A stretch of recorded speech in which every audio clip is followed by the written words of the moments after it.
بات کرتا ہوں. اللہ کا قرآن ہے، سورت کا نام سورت مریم ہے.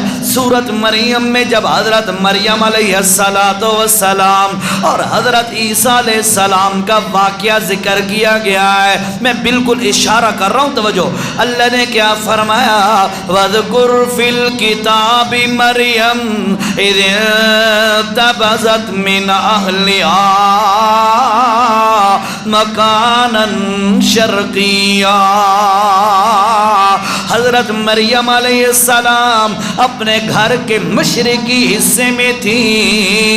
ان کے سامنے ایک انسانی شکل میں فرشتہ جبرائیل نمودار ہوا اور اس نے آ کے کہا اَحَبَ لَكِ غُلَامًا زَكِيًّا، او مریم میں تمہیں بیٹا دینے آیا ہوں. اس کے بعد حضرت مریم علیہ السلام حیران ہو گئی، فرمانے لگی لم یمسسنی بشر ولم اک بغیا.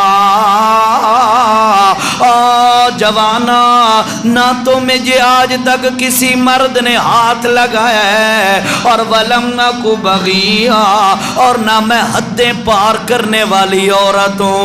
جب میری شادی نہیں ہوئی، نکاح نہیں ہوا، جو مجھے کسی مرد نے ہاتھ لگایا ہو، اور میں کوئی فاحشہ یا باغیہ عورت کوئی نہیں ہوں، پھر میرا کیسے بیٹا پیدا ہوگا؟ تو آگے سے وہ شخص جو حضرت جبرائیل علیہ السلام تھے فرمانے لگے قال كذلك قال كذلك قال ربك هو علي هين. اور مریم حیران ہونے کی ضرورت نہیں، اللہ نے یہ فیصلہ کر دیا ہے. اللہ کا فیصلہ کوئی موڑ نہیں سکتا. اور پھر فرمایا ربو کے ہوا علیہ حین. اور مریم سن لے، اللہ پر بغیر خاوند کے عورت کو بیٹا دینا یہ ناممکن نہیں ہے، اللہ کے لیے ناممکن نہیں ہے. اللہ چاہے خاوند کے بغیر تمہیں بیٹا دے دے، وہ قادر ہے. اللہ چاہے تو اللہ پاک ماں کے بغیر حضرت حوا کو پیدا کر دے، وہ قادر ہے. ایسے ہی ہے نا؟ اور اللہ چاہے بغیر ماں باپ کے آدم کو پیدا کر دے، وہ قادر ہے. ہمارا اللہ کی قدرت پر بھی ایمان ہے اور اللہ کے قانون پر بھی ایمان ہے. حضرت مریم سے فرماتا ہے حضرت جبرائیل قال کذالک، مریم اللہ کا امر آ چکا ہے. قال ربک هو علی عین، اور اللہ کے ہاں یہ کام کوئی مشکل نہیں ہے. اللہ کہے گا کن فیکون، اللہ فرمائے گا ہو جا تو فوراً وہ ہو جائے گا، دیر ہی نہیں لگے گی، فوراً ہو جائے گا. خیر، چلتے چلاتے مراحل گزرتے گزرتے اللہ کا کرنا وہ وقت آ گیا جب حضرت مریم کا بیٹا پیدا ہو گیا. اب مریم علیہ السلام کا بیٹا پیدا ہوا. اللہ نے فرمایا مریم اب اپنے بیٹے کو لے کے جا اپنی قوم والوں کے پاس. اور رب کریم اس وقت کیا ہوگا جب میں قوم کے سامنے اپنا بیٹا لے کے جاؤں گی، ہوں بھی کنواری اور میرا بیٹا ہے. اللہ پاک نے فرمایا او مریم حیران پریشان ہونے کی ضرورت نہیں ہے، تو چلتی جا، باقی کام میں اللہ نے سارے کرنے ہیں، میں اللہ کر لوں گا. بیٹا اٹھایا اور اٹھا کر اپنی قوم کے پاس جب آئی تو قوم والوں نے دیکھا ہے جوان لڑکی، کنواری لڑکی اور بیٹا گود میں ہاتھوں پہ اٹھایا ہوا ہے. تو قوم والے آگے سے کہنے لگے یا اخت ہارون، او ہارون کی بہن، ما کان ابوک امرأ سوء وما کانت امک بغیا. یہ کون سا کام کر کے آ گئی؟ نہ تو تیرا تیرا ابا ایسا برا آدمی تھا اور نہ تیری ماں فاحشہ عورت تھی، اور تو نے یہ کیسے کام کر دیا؟ توجہ کر، ایک بات سمجھاؤں، شاید کڑوی بات ہو شاید، لیکن سمجھنے والی ہے۔ قرآن میں اللہ نے یہ بات ان کی نقل کی ہے، ما کان ابوک امرأ سوء وما کانت امک بغیہ، تیرا ابا بھی برا نہیں تھا، تیری ماں بھی فاحشہ نہیں تھی، پھر تو نے کیوں یہ کام کر دیا؟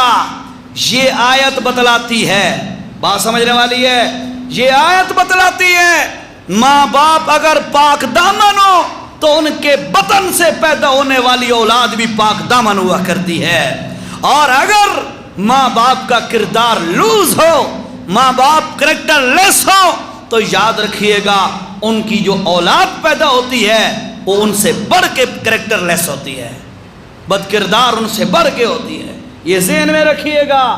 ساری سریکی چاہدن گل سمجھنی ہے ذرا، یہ جے سمن او جے جمن، بات سمجھ آ رہی ہے میری؟ یہ جے سمن او جے جمن، نیک پاک دامن باحیا میاں بیوی ہوں گے تو اولاد بھی آگے باحیا با کردار ہوگی۔ اور اگر اللہ نہ کرے باپ کا کریکٹر لوز ہے، یا اللہ نہ کرے کسی عورت ماں کا کریکٹر لوز ہے، تو پھر اولاد اس سے بڑھ کے غلط راستے پہ جائے گی۔ اس لیے اللہ نے کیوں فرما دیا لا تقربوا الزنا انہ کان فاحشہ وساء سبیلا، اور لوگو زنا کے قریب ہی نہ جانا، انہ کان فاحشہ، یہ بہت بڑی بے حیائی ہے، اور پھر فرمایا وساء سبیلا، اے راستہ ہی غلط ہے، اے لین بھی غلط ہے، بندہ غلط ہوتا ہے اس کی اولاد بھی غلط ہوتی ہے، جب اس کی اولاد غلط ہوگی اس سے آگے اولاد ہوگی، وہ کہاں ٹھیک ہوگی؟ اس سے پورا راستہ اور لین اور ٹریک پورا غلط ہو جاتا ہے۔ خدا را پاک دامنی اور عفت اور اپنے آپ کو صاف اور شفاف اور محفوظ رکھ لینا اس دور میں حقیقت ہے یہ بہت بڑی کرامت ہے۔ اور اگر اس دور میں کوئی بندہ پاک دامن ہے، اللہ ہم سب کو پاک دامنی نصیب فرمائے۔ یار آمین تاکو۔ او بھائی میں نے بڑی قیمتی دعا دی ہے، لیکن آپ کو اس کی اہمیت سمجھ نہیں آ رہی، آپ سمجھے میری بات کو۔ اگر اس دور میں ایک بندہ پاک دامن ہے، اس کا کریکٹر کردار پاک ہے، میں حقیقت ہے یہ میں دعوے سے کہہ سکتا ہوں وہ اللہ کا ولی ہے۔ میری بات سمجھ آئی آپ کو؟ ہاں، اس دور میں اگر کوئی پاک دامن ہے تو وہ اللہ کا ولی ہے۔ اللہ ہم سب کو اور ہمارے اہل و عیالوں کو، ہماری خواتین کو، بچیوں کو، بڑوں کو اور مردوں عورتوں کو سب کو پاک دامنی نصیب فرمائے۔ یہ یاد رکھیں قرآن کی یہ آیت بتا رہی ہے، دوسرا رکوع ہے سورۃ مریم کا، فرمایا ما کان ابوک امرأ سوء، تیرا ابا بھی برا آدمی کوئی نہیں تھا، وما کانت امک بغیہ، تیری ماں بھی باغیہ اور فحشہ عورت نہیں تھی، تو نے یہ کام کیوں کر دیا؟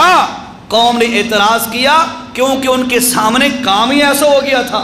حضرت مریم کا جو بیٹا پیدا ہو گیا بغیر شادی کے تو ظاہراً تو یہی لگ رہا تھا کہ یہ بد کردار ہے، نعوذ باللہ، لیکن وہ تو بعد میں پتہ چلا کہ آگے ہوا کیا۔ جی سنو، فرمایا وما کانت امک بغیہ، تیری ماں بھی بری نہیں تھی، ابا بھی برا نہیں تھا، تو نے یہ کام کیوں کر دیا؟ حضرت مریم آگے سے کیا کہتی ہے؟ فاشارت الیہ، اپنے بیٹے کی طرف اشارہ کیا، بولی نہیں، ٹھیک ہے، زبان نہیں ہلائی، فاشارت الیہ، وہ جو بیٹا گود میں اٹھایا ہوا ہے، سینے سے لگایا ہوا ہے، اس کی طرف اشارہ کر کے کہتی ہے ایدے کول پوچھ لو میرا ابا بھی پاک دامن نہیں میری اماں بھی پاک دامن نہیں اور رب کائنات دی قسم میں بھی پاک دامن لیکن میں اپنی صفائیاں نہیں دے سکتی فاشارت الیہ میرے اس بیٹے سے پوچھ لو قوم والے آگے سے کہنے لگے کیفا نکلم من کان فی المہد صبیا ہم اب گود میں اٹھے ہوئے بچے سے کیسے کلام کریں یہ بھی بھلا کوئی کلام کرتے ہیں اوپر سے اللہ کی رحمت کو جوش آیا اللہ نے فرمایا او میرا عیسیٰ بندہ او میرا عیسیٰ پیغمبر سن تیری ماں پہ لوگ انگلیاں اٹھا رہے ہیں تیری ماں پہ اعتراض کیا جا رہا ہے تے حلالی پتر توجہ قیمتی جملہ بتا رہا ہوں آپ کو حلالی پتر اپنی ماں دا دفاع کر دے ہون دن ایسا ہی ہے نا حلالی پتر اپنی ماں